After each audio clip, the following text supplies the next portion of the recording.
राधे राधे दोस्तों, जय श्री कृष्णा। कान्हा जी की कृपा हम सब पर बनी रहे, इन्हीं शुभकामनाओं के साथ आज की वीडियो को शुरू करते हैं। दोस्तों, आप सबका हमारे YouTube चैनल भक्ति में आस्था पर हार्दिक स्वागत है। आज की इस वीडियो में हम आपको माघ मास महात्म का 25वां अध्याय पढ़कर सुनाएंगे। आप सबसे रिक्वेस्ट है कि वीडियो को पूरा और ध्यान से सुनिए। चलिए शुरू करते हैं। पिशाच कहने लगा कि हे मुनि, केरल देश का ब्राह्मण किस प्रकार मुक्त हुआ, यह कथा कृपा करके विस्तार पूर्वक कहिए।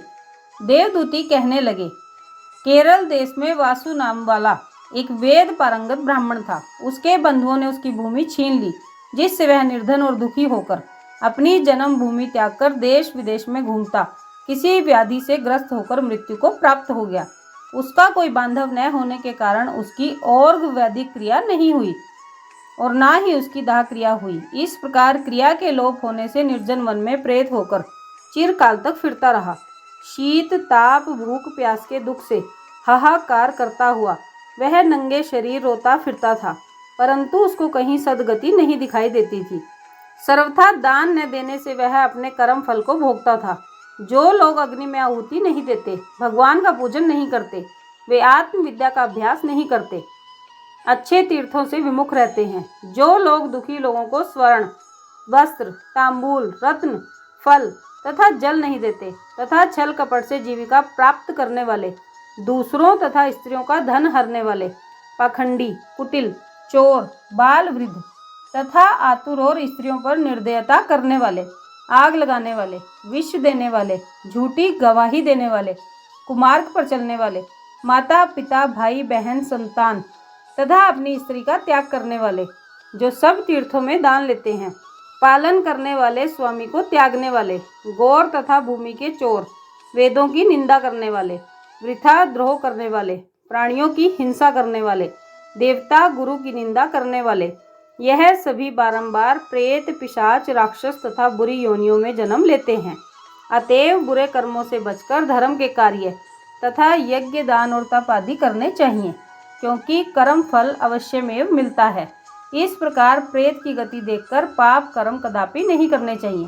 ब्राह्मण कहने लगा कि इस प्रकार उस केरल ब्राह्मण ने उस पर्वत पर अधिक समय व्यतीत करके एक मार्ग में एक पथिक को देखा, जो 2 गगरियों में त्रिवेणी का जल लिए हुए था।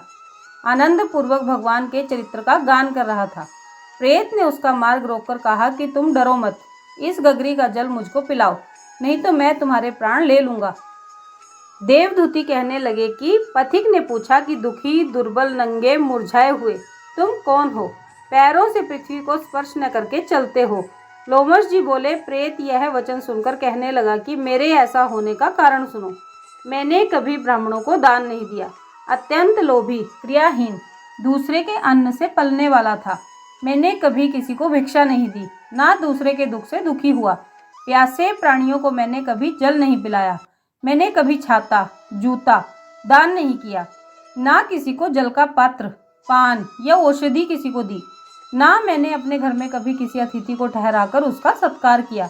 अंधे वृद्ध अनाथ और दीनों को मैंने कभी अन्न से संतुष्ट भी नहीं किया और ना ही किसी रोगी को मुक्त किया, ना कभी ब्राह्मणों को दान दिया, ना कभी अग्नि में हवन किया।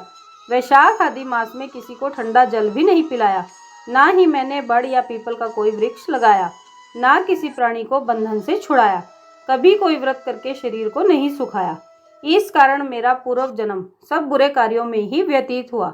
मेरे पूर्व जन्म के कर्मों से ही मेरी यह गति हुई है। इस वन में व्याघ्र भेड़िए से बचा हुआ मांस तथा जंतुओं के खाने से गिरे हुए फल, वृक्षों पर लगे हुए सुंदर फल तथा झरने का सुंदर जल सभी मिलते हैं, परंतु देव इच्छा से मैं कुछ भी नहीं खा सकता। सर्प की तरह केवल पवन भक्षण करके जीवन व्यतीत करता हूँ। बल बुद्धि मंत्र पुरुषार्थ से लाभ हानि सुख दुख विवाह मृत्यु जीवन भोग रोग तथा वियोग में केवल भाग्य ही कारण होता है। कुरूप मूर्ख कुकर्मी निंदित तथा पराक्रम से हीन मनुष्य भी भाग्य से ही राज्य भोगते हैं। काणे लूले लंगड़े नीतिहीन निर्गुण नपुंसक भाग्य से राज्य को प्राप्त करते हैं।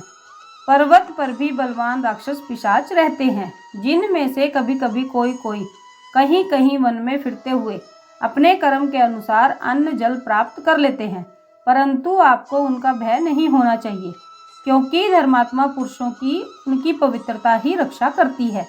ग्रह नक्षत्र देवता सर्वथा धर्मात्माओं की रक्षा करते हैं। यह पिशाच आप जैसे भक्त की तरफ आंख उठाकर भी नहीं देख सकते।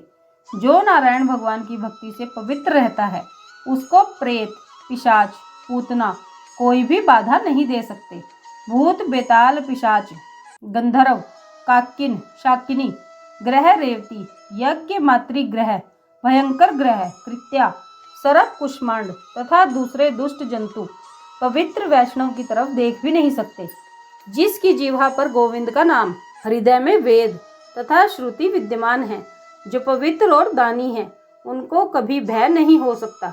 हे ब्राह्मण, इस प्रकार कर्मों का फल भोगता हुआ मैं यहाँ रहता हूँ, ऐसा सोचकर मैं शोक नहीं करता। एक बार मैं ज्वालिनी नदी के किनारे पर गया। वहाँ घूमते हुए मैंने सारस के वचनों को सुना था। ये था 25वां अध्याय। बोलिए श्री हरि भगवान की जय। तो दोस्तों, ये था माघ मास महात्म का 25वां अध्याय। आप सबने वीडियो को ध्यान से सुना, इसके लिए आपका धन्यवाद। आज की वीडियो में बस इतना ही। कल फिर मिलेंगे एक और नई वीडियो के साथ। तब तक स्वस्थ रहिए, मस्त रहिए, अपना और अपनों का ख्याल रखते रहिए और प्रभु के श्री चरणों से जुड़े रहिए। राधे राधे दोस्तों, जय श्री कृष्णा, जय माता दी।